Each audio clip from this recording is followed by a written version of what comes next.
ยตุกข์จะรู้หรือนะสุขมีกาบอกเคยว่าจะรู้หรือดีอยู่ไหนบอกเคยล้มจะรู้หรือใครจริงบอกเคยฮือจะรู้หรือใครสำคัญอย่ามองกันที่เปลือกเลือกสัมผัสคนวัดที่จิตใจใช่สิ่งของหลงจริตคิดไปว่าไม่น่ามองเป็นสิ่งของเลอค่าอย่าดูแคลนก็ขอกล่าวคำว่าธรรมะรับอรุณสวัสดีนะกับบรรดาท่านผู้ฟังแล้วก็ท่านผู้ชมทุกท่านนะที่กำลังติดตามรายการธรรมะรับอรุณตั้งจ่องธรรมะเป็นทีมทีวีออนไลน์นะกลุ่มพระสงฆ์อุบาสกอุบาสิการ่วมกันเผยแผ่ธรรมะออนไลน์ไลฟ์สดนะตั้งเฟซบุ๊กพระครูโสพลปริยัติเฟซบุ๊กสหายธรรมหลวงปู่เขียวเฟซบุ๊กIDTO ทำเป็นทีมนะเฟซบุ๊กทำเป็นทีมทีวีออนไลน์พร้อมทั้ง YouTube นะวัดหลวงจอมคำเขมรัตนนครเชียงตุงนะ YouTube IDTO ทำเป็นทีมสากลพร้อมถึงสถานีวิทยุเครือข่ายคลื่นสีข่าวชาวประชา8จังหวัดภาคเหนือนะมี FM 104.50 เมกะเฮิรตซ์วัดฝ่ายหินอำเภอเมืองเชียงใหม่ก็พร้อมถึงสวัสดีปีใหม่กับพ่อแม่พี่น้องบรรดาผู้ฟังท่านผู้ชมบอกว่าจะเป็นตึงเชียงใหม่แม่ฮ่องสอนลำพูนลำปางพะเยาเชียงรายเมืองแปร่เมืองน่านนะพร้อมถึงอุตรดิตถ์พิษณุโลกนะทุกช่องทางกันแล้วกันเนาะกับสวัสดีกับน้องผู้ฟังทั่วประเทศทั่วโลกก็แล้วกันนะที่ติดตามทุกช่องทางแล้วก็กับขอบพระคุณท่านอาจารย์เจ้าคุณพระวิสุทธิวัชราภรณ์หรือว่าครูบาขาวที่1016เพื่อการกุศลได้สนับสนุนเป็นสปอนเซอร์พร้อมถึงมูลนิธิพระอุบรีคุณอาจารย์ฟูอัตสิโวนะอดีตเจ้าอาวาสวัดพระสิงห์วรมหาวิหารโดยท่านอาจารย์พระครูสุชาติธรรมพร้อมถึงศิษยานุศิษย์ก็ได้เป็นผู้สนับสนุนนอกจากนั้นก็มีมหาวิทยาลัยมหาจุฬาลงกรณราชวิทยาลัยเขตเชียงใหม่มูลนิธิโพธิยาลัยมูลนิธิโพธิทีละปัญโยอำเภอแม่เมาะจังหวัดลำปางคณะสงฆ์จังหวัดเชียงใหม่ในเมตตาของพระเดชหลวงพ่อพระเทพสิงหวราจารย์ดร.รองเจ้าคณะจังหวัดเชียงใหม่ฝ่ายเผยแพร่พร้อมถึงบรรดาท่านผู้ฟังท่านผู้ชมทุกท่านนะที่ได้กดติดตามกดไลค์กดแชร์นะเพื่อเป็นธรรมทานแชร์ก็ได้บุญนักแชร์น้อยก็ได้บุญน้อยบ่แชร์นะก็บ่ได้บุญนะฉะนั้นในช่วงนี้ก็ยังอยู่ในโหมดเทศกาลมหาสงกรานต์ปีใหม่เมืองนะฉะนั้นก็หลายคนก็มีความสุขนะเพราะว่าหันว่ามีนักท่องเที่ยวเข้ามาท่องเที่ยวเทศกาลมหาสงกรานต์นะในประเทศไทยเขานั้นโอ้หลายแสนหลายล้านนะก็ทำให้เศรษฐกิจเงินทองสะพัดนะแต่ผลที่เขาได้มาก็มีผู้เสียชีวิตจาก7วันอันตรายนี่ก็60-70คนนะที่เสียชีวิตนอกนั้นก็ยังผู้ที่ได้รับบาดเจ็บก็ประมาณหลายพันเช่นเดียวกันนะฉะนั้นก็ตรงนี้ก็คือผลที่เขาได้รับนะจากเทศกาลมหาสงกรานต์ปีใหม่เมืองนะฉะนั้นทุกคนก็จะต้องพิจารณาทั้งทางบวกแล้วก็ทางลบนะทั้งต้นทุนทั้งกำไรแล้วก็ผลเสียต่างๆนะก็เขาก็ในฐานะที่เป็นเจ้าพุทธเนาะก็จะต้องพินิจพิจารณาถึงหลักเหตุปัจจัยอิทัปปัญญตานะคือว่ามัน เอ่สมเหมาะสมกับการลงทุนก่อนนะเพราะว่าโดยเฉพาะในช่วงนี้นะบรรยากาศเขาแปรปรวนนะซึ่งข่าวล่าสุดบอกว่าตั้งแต่วันเนี่ยจะวันที่17ถึงวันที่20นะจะเกิดพายุภาคฤดูร้อนนะโดยเฉพาะในช่วงนี้นะในช่วงนี้นั้นก็ทางภาคอีสานของเฮานะก็ได้รับผลกระทบนะจากลูกพายุภาคฤดูร้อนนะภาคอีสานตะวันออกนะก็เกิดพายุฤดูร้อนมาเฮฟตกหลังคาเปิดหลายบ้านก็หลายร้อยหลังคาก็ได้รับความสูญเสียเช่นกันแต่วันนี้ก็เริ่มตั้งเมืองเหนือของเฮาตั้งล้านนาของเฮานะวันนี้ก็ตั้งแม่ฮ่องสอนเชียงใหม่เชียงรายตากอุตรดิตถ์พิษณุโลกนี่นะจังหวัดเลยมหาสารคามเนี่ยไปทางนี้ทางถึงทางอีสานบนนะฝนก็จะเข้ามาทางนี้นะฉะนั้นก็นี่เฝ้าระมัดระวังนะโดยเฉพาะก็ยังเป็นยอดสถิติจังหวัดลำปางหนาวจังนี่นะพี่น้องทางลำปางเป็นจะได้พ่องนะอัน43องศาตะวันนี่นะอากาศร้อนนะแต่ยังดีนะที่บรรพบุรุษบรรพชนของเฮาตั้งพี่น้องตั้งละนางเฮาโดยเฉพาะถึงฤดูร้อนก็มีเทศกาลนะมหาสงกรานต์ปีใหม่เมืองของเฮาเข้ามาช่วยดับคลายร้อนมนุษย์คนเฮาเนี่ยคนเฮานี่ได้พอจะอยู่ได้นะฉะนั้นก็ในช่วงนี้ที่เมืองเชียงใหม่ของเฮาก็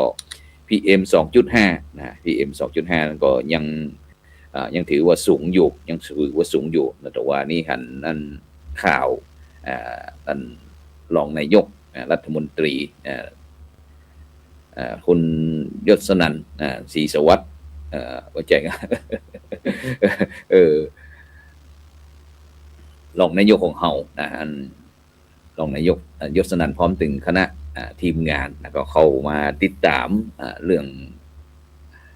วงสวัสดิ์วงสวัสดิ์ไม่ใช่ศรีสวัสดิ์เข้ามาติดตามจะได้นำเทคโนโลยีมาเรื่องซีติอย่างต่างในยุค AI เนี่ยเข้ามาช่วย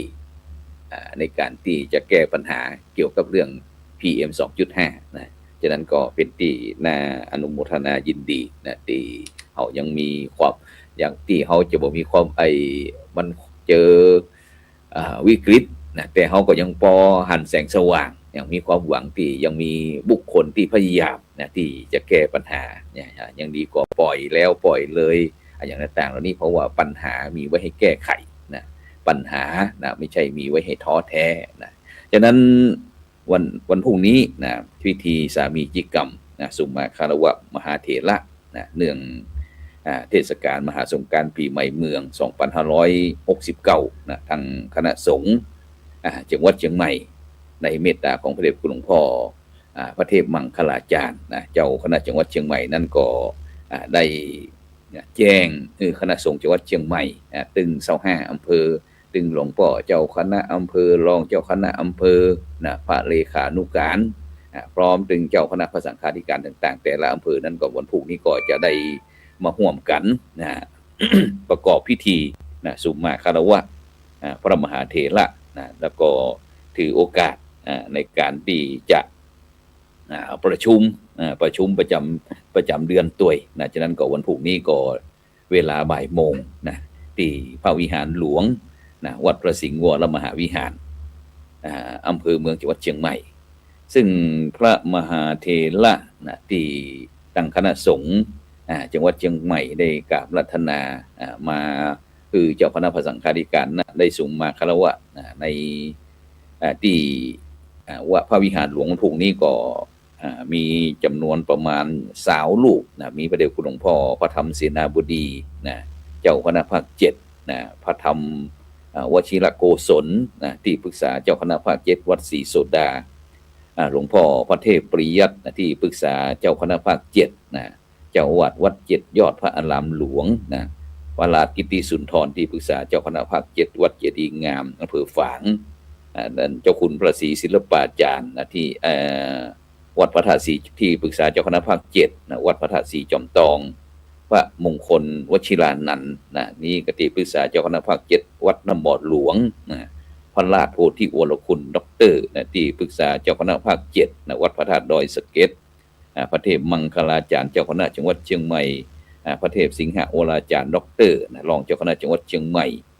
พระราชรัชมุนีรองเจ้าคณะจังหวัดเชียงใหม่พระสุวรรณเมธีด็อกเตอร์นะรองเจ้าคณะจังหวัดเชียงใหม่พระวิมลมุนีด็อกเตอร์รองเจ้าคณะจังหวัดเชียงใหม่พร้อมถึงที่ปรึกษาเจ้าคณะจังหวัดเชียงใหม่ก็มีหลวงพ่อพระครูบุรีตาลกานุรักษ์นะที่ปรึกษาเจ้าคณะจังหวัดเชียงใหม่วัดอินทารามเจียงดาวพระครูสุจิตตะบุญญพรที่ปรึกษาเจ้าคณะอำเภอสารพีวัดหนองแฝกพระครูอินทยานหลังศรีที่ปรึกษาเจ้าคณะอำเภอจอมตองวัดพุทธนิมิตรพระครูสิริวุฒิกรที่ปรึกษาเจ้าคณะอำเภอสันป่าตองวัดลงงัวพระครูสุนทรธรรมานุโยคที่ปรึกษาเจ้าคณะอำเภอไร่หล่อวัดผงขาวพระครูสุทธิยานลังสีที่ปรึกษาเจ้าคณะจังหวัดเชียงใหม่วัดลังสีสุทธาวาสอำเภอแม่วางพระครูวิมลธรรมานุศาสตร์ที่ปรึกษาเจ้าคณะจังหวัดเชียงใหม่วัดเขื่อนภาคอำเภอป้าวแล้วก็พระครูสุนทรขันติรัตน์ที่ปรึกษาเจ้าคณะจังหวัดเชียงใหม่วัดศรีเกิดมีจำนวนพระมหาเถระที่จะมารับแสดงมุทิเขาห้องสมมาคารวะไว้ขอปอนหดน้ำขอปอนจากคณะสงฆ์จังหวัดเชียงใหม่ของเราในวันพรุ่งนี้ในวันพรุ่งนี้ที่พระวิหารหลวงวัดพระสิงห์วรมหาวิหารซึ่งก็ขอแจ้งประชาสัมพันธ์เชิญชวนพี่น้องพุทธศาสนิกชนตึงจังหวัดเชียงใหม่จังหวัดใกล้เคียงหรือว่าบรรดาท่านผู้ฟังท่านผู้ชมที่ได้มีโอกาสเดินทางมาแอวในเมืองเชียงใหม่ก็เจอเรื่องวันพรุ่งนี้เวลาบ่ายโมงที่พระวิหารหลวงวัดพระสิงห์วรมหาวิหารเพราะว่าเมืองเชียงใหม่ของเราตอนนี้ก็ถือว่าง่ายก็คือว่าเป็นเมืองหลวงของตั้งภาคเหนือของเราฉะนั้นก็กิจกรรมการงานต่างๆก็จะมาที่เมืองเชียงใหม่เพราะว่าบอกว่าจะเป็นเรื่องการเดินทางยานพาหนะต่างๆก็สะดวกสบายนักยิ่งขึ้นฉะนั้นเนี่ยบรรดาท่านผู้ฟังทั้งหลายหลายท่านหลายคนก็คงจะนอน เพราะว่าวันนี้เป็นวันหยุดเป็นวันอาทิตย์ความจริงนั่นก็ปกตินั่นก็จะเป็นหน้าที่ของท่านอาจารย์พระครูสิริรัตนโสภิตด็อกเตอร์เลขานุการเจ้าคณะจังหวัดลำปางแต่ก็เดินทางไปที่เมืองปานคืนบ่ค่อยดี เพราะว่าไปรักษาการเล่นเจ้าคณะอำเภอเมืองปานฉะนั้นก็วันนี้พระครูโสพลปริยัติก็เลยมีโอกาสมาแทนพระอาจารย์ก็แล้วกันแต่จะได้กระตามบรรดาท่านผู้ฟังทั้งหลายการที่เฮาได้มีโอกาสได้ม่วนงานสันเล่าได้มีโอกาสได้มีลูกมีหลานมีเหลนมีหลนก็ด้วยที่บุญกุศลที่เฮาท่านทั้งหลายได้ทำไว้ก็เลยทำให้เฮาได้มีโอกาสได้เป็นผู้สูงอายุหลายท่านหลายคนก็ดีใจบอกว่าเนี่ยปีนี้จะได้รับเงินเดือน ผู้สูงอายุแล้วเด้อตุลุงอีนะ ก็ขอแสดงความยินดีด้วยที่หลายท่านหลายคนนั้นได้มีโอกาสได้เกิดเหมินแต่ถ้าเป็นผู้เจ้านี่บ่มีโอกาสได้รับเงินผู้สูงอายุนี่นะ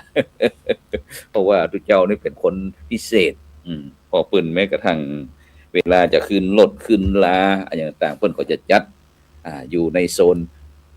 พิเศษบอกว่าจะเป็นอยู่ที่คนพิการก้าอีกนะ ก็ดีใจเหมือนกันที่เพิ่นจัดให้นั่นนะยังดีกว่าบ่จัดให้ฉะนั้นเนี่ยบรรดาท่านผู้ฟังทั้งหลายถ้าเฮาอู้ถึงเรื่องการนั้นเกิดความเกิดซึ่งตรงกับภาษาบาลีว่าชาตะชาตะนี่ก็หมายถึงการเกิดมีชีวิตเป็นตัวเป็นตนขึ้นมาเป็นจุดเริ่มต้นของชีวิตมนุษย์แล้วก็สัตว์เพราะฉะนั้นความเกิดดูเหมือนเป็นความสุขทำให้คนรอบข้างมีความสุขละอ่อนเกิดใหม่พ่อแม่ญาติพี่น้องวงศาคณาญาติก็ดีอกดีใจมีความสุขกันเกิดอย่างอื่นก็ดูเหมือนมีความสุขเช่นกันเกิดความฮักเกิดอยากมีกู้มีกิมอยากแต่งงานกันเกิดมีบริษัทเป็นของตนเองเกิดอยากกินเป็นต้น ซึ่งจีปะทะความอยากทั้งหลายเหล่านี้บรรดาท่านผู้ฟังทั้งหลายถ้าหากเฮาพอเฮามองให้ลึกๆเฮาก็จะได้หันว่าความเกิดเนี่ยเป็นจุดเริ่มต้นของความทุกข์ตักหนาป่าป้านเพราะอะไรอย่างเพราะว่าเมื่อเกิดแล้วก็ต้องแก่แล้วก็เจ็บเจ็บแล้วก็ป่วย เจ็บป่วยมีความพัดพลาดมีความผิดหวังในที่สุดก็ตายซึ่งทั้งหมดทั้งมวลเนี่ยก็คือความทุกข์โดยแท้จริงซึ่งองค์พระสัมมาสัมพุทธเจ้าตรัสว่าทุกขาชาติปุณปุนังซึ่งแปลว่าความเกิดเป็นทุกข์ล่ำไปเพราะฉะนั้นเนี่ยบรรดาท่านผู้ฟังทั้งหลายดังนั้นความเกิดเป็นต้นเหตุของความทุกข์หรือว่าปัญหาทั้งหลายทั้งมวลฉะนั้นรายการธรรมะรับอรุณเฮาเลยเอาเรื่องความเกิดเนี่ยมากับพ่อแม่พี่น้องบรรดาท่านผู้ฟังท่านผู้ชมทุกคนอย่าไปหลงกลกับความเกิดโดยเด็ดขาดนะเพราะว่าเฮาเกิดแล้วก็แก่แล้วก็เจ็บแล้วก็ตายนะหมุนเวียนเปลี่ยนกันไปอย่างเนี้ยตราบใดที่เฮายังมีปัญหายังมีกิเลสยังมีกรรมมีกรรมเป็นเผ่าพันธุ์ก็จะต้องเกิดมาจดใจกรรมนะอย่างที่พระครูโสพลปริยัตินะบอกว่าต่างโมดต่างมวลเนี่ยแม้แต่ก่อนนี้วัดพระสิงห์วรมหาวิหารก็บอกฮู้จักแต่ก็เพราะกรรมพามานะก็จะต้องจดใจกันให้หมดไปฉะนั้นเนี่ยบรรดาท่านผู้ฟังทั้งหลายนะมีพุทธภาษิตนะที่พระพุทธเจ้าได้ตรัสว่าธรรมกาโมภวังโหติธรรมเทศสีปละภโวซึ่งแปลใจความว่าผู้ใคร่ธรรมเป็นผู้เจริญผู้เกลียดธรรมเป็นผู้เสื่อมในปัจจุบันนี้ตามสื่อออนไลน์ต่างๆนะถ้าเป็นพี่น้องที่ติดตามข่าวสารเนี่ยต่างก็คงจะชอบอกชอบใจนะเพราะวันก่อนนั้นมีตั้งร้านโชว์หวยที่เปิดขายนั่นแล้วก็มีคนที่แต่งตัวคล้ายด้วยเจ้าเนี่ยไปซื้อเครื่องดองของเมาต่างๆข่าวนี่ก็โธ่ดีเต๊ะๆนะจ้างค้นหาจีปะทะนะแต่ข่าวที่พระสงฆ์องค์เจ้าทำงานตามเทศกาลปีใหม่อนุเคราะห์สงเคราะห์ช่วยเหลือสังคมนี่บ่เคยเอาไปลงนะความจริงนักข่าวต่างๆเขาก็ว่ามันเป็นโรคจิตเหมือนกันนะชอบเอาแต่ของเน่าเอามาเสนอเอามาพอกันอย่างก็ตัวเองนี่ฉลาดนะแต่ความจริงแล้วนี่แหละบุคคลเนี่ยถ้าคิดดีทำดี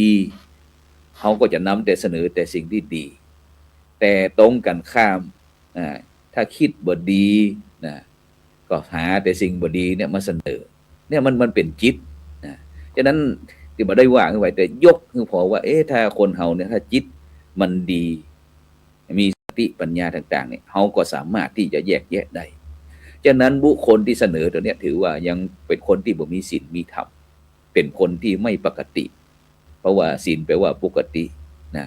ก็จะมองแต่สิ่งต่างๆมันเหมือนกับแมงวันแมงวันนี่ที่ของหอมๆอย่างแป้งนี่มันก็บ่ตอมนะแต่ชอบอย่างที่แม้แต่เล็บขูดเน่าแมงวันก็ชอบไปตอบฉะนั้นก็เช่นเดียวกันบรรดาท่านผู้ฟังทั้งหลายในฐานะที่เฮาเป็นเจ้าพุทธเฮาบ่ใจเป็นเจ้าพุทธแบบแมลงวันแต่เฮาเป็นเจ้าพุทธแบบแมงเพิงพึ่งนี่นะเพิงนี่มันจะชอบนะโดยเฉพาะเดือนเมษายนนี่นะเกสรดอกไม้ของหอมต่างๆได้ปากันยกกำลังทหารตำรวจเจ้าหน้าที่ต่างๆเนี่ยไปเสาะหาเกสรดอกไม้ต่างๆบอกว่าจะอยู่ไกลหาแต่ของดีๆนะมารวมนะเพื่อที่จะให้เป็นน้ำหวาน เสร็จแล้วมนุษย์คนเฮาก็โอ้อยากหันของอยากได้น้ำเพิงเดือนเจ็ดอีกนะ วันก่อนนั้นตั้งคณะสัตยาญาติโยมบ้านปังไห้นะอำเภอเทพเสด็จตำบลเทพเสด็จอำเภอดอยสะเก็ดจังหวัดเชียงใหม่นะก็ได้นำน้ำเพิงเดือนเจ็ดบอกว่าอาจารย์นี่เนี่ยเป็นน้ำเพิงเดือนเจ็ดเนอะนะอาจารย์เอาไปชงกินเอาไปชงดื่มนะเพราะว่าจะเป็นยาบำรุงให้สุขภาพร่างกายแข็งแรงนี่ของคนมีศีลนะเว้ยคิดดีทำดีแล้วก็พบดีตรงกันข้ามที่ไอ้นักข่าวต่างๆจ่องนั่นจ่องนี้นะโอ้กันไปสนุกสนานแต่หาหูไม่ว่าเนี่ยคือการทำลายการทำลายมันเหมือนกับคนฮ้องว่าสนิมในเหล็กพอมันเขาสนุกสนานมันเหมือนกับความจริงเนี่ยประเทศไทยเขานี่นะเขามีของดีนักหนาป้าแต่คนไทยมองไม่เห็นก็เป็นเรื่องสนุกสนานโดยเฉพาะพี่น้องเจ้าพูดเขานี่แหละเวลามีข่าวอย่างต่างที่ในด้านลบเสียหายทางพุทธศาสนาเนี่ยนะชอบเอาไปแชร์หันแชร์นี่แต่สิ่งที่เวลามีกิจกรรมดีๆบอกว่าจะเป็นเรื่องการบวชภาคฤดูร้อนเอาลูกเอาหลานเอามาห่ำมาเฮียนเอามาฝึกนะเพราะว่าฤดูร้อนนี่มันสำคัญลูกละเด็กละอ่อนของเฮาปีนี้ยังชั่วหน่อยปีนี้อันบ่มีสถิติละอ่อนที่ตกน้ำละอ่อนโดยเฉพาะหมู่ป่อใจนั่นน่ะอายุประมาณ9 ขวบ10 ขวบ11 ขวบหรือว่า12 ปีประมาณนี้นะกูปีนี้จะตกน้ำแต่ปีนี้เขาบ่ได้ยินข่าวเขาเฮ้ยเพราะอย่างเพราะคณะสงฆ์ไทยเขาเนี่ยได้มีโครงการบรรพชาภาคฤดูร้อนเฉลิมพระเกียรติกรมสมเด็จพระเทพรัตนราชสุดาสยามบรมราชกุมารีแล้วก็ถวายในหลวงรัชกาลที่10ของเขาเนี่ยก็เลยทำให้ได้นี่ขอห้องว่าเรื่องการแก้ปัญหาโดยใจรักธรรมในต่างพระพุทธศาสนามาประยุกต์ใจเนี่ยฉะนั้นคนไทยเรามีของดีแต่เราบ่สามารถจะเอาไปใจได้ก็ป้ากันนี่แหละเหมือนกับแมงวันที่จ่องต่างๆนี่มาเสนอนั่นแหละซื้อกับคนซื้อไปนะซื้อถึงเวลาเจ้าหน้าที่พระสังฆาธิการต่างๆเจ้าคณะพระสังฆาธิการก็มีหน้าที่สอบสวนถ้าผิดก็หันว่าตั้งโลกที่ชินิทาก็จับซึกไปก็จบไปนะก็ต้องมาต่อสาวยาวความนะจะนี้เป็นต้นสิ่งนี้คือเรื่องการแก้ปัญหาไม่ว่าจะอยู่ทุกวงการไหนก็ตามมันต้องมีขึ้นคนดีคนบ่ดีแต่ทำอย่างไรพี่น้องประชาชนคนไทยเขาเนี่ยถึงจะส่งเสริมคนดีโดยเฉพาะสิ่งที่คนดีที่ทำเพื่อสังคมมีจิตอาสาต่างเนี่ยทำเนี่ยเขาจะได้นำมาเสนอกันเนี่ยเป็นแบบเป็นอย่างแบบนี้ไม่ใช่แต่เอาแต่สิ่งที่เหม็นเน่ามาเสนอพอกันเนี่ยฉะนั้นก็ทำให้จิตมันต่ำลงจิตของมันตกนะเพราะว่าจิตเนี่ยมันเป็นเรื่องปกติที่ชอบลงสู่ที่ต่ำนะเขาลองเจริญจิตภาวนาพอเถอะนะบรรดาท่านผู้ฟังทั้งหลายนะลองนั่งสมาธิพอนะอย่างที่พระเดชพระคุณหลวงปู่พระพรหมมงคลหลวงปู่ทองสิริมังคโลบอกว่าพองหนอยุบหนอนะเอาจิตไปจับกับ อาการปองยุบที่หน้าท้องอีนะลองพอเด้อบรรดาท่านผู้ฟังทั้งหลายนั่งที่นี่ก็ได้นั่งตอนนี้ที่ฟังรายการเขาก็ฟังไปตัวเองก็ลองนั่งพอจิตเนี่ยเดี๋ยวมันบวกแวกเดี๋ยวโดดไปหันเดี๋ยวโดดไปนี่ซึ่งถ้าผู้คนใดท่านใดสามารถที่ควบคุมจิตตนเองได้ก็ย่อมเป็นผู้ที่เจริญฉะนั้นพระพุทธเจ้าตรัสว่าในกาลมสูตรหรือว่าสูตรที่ว่าโดยหลักของความเชื่อไว้10 อย่างก็คือ 1. อย่าปรงใจเชื่อโดยการฟังตามกันมา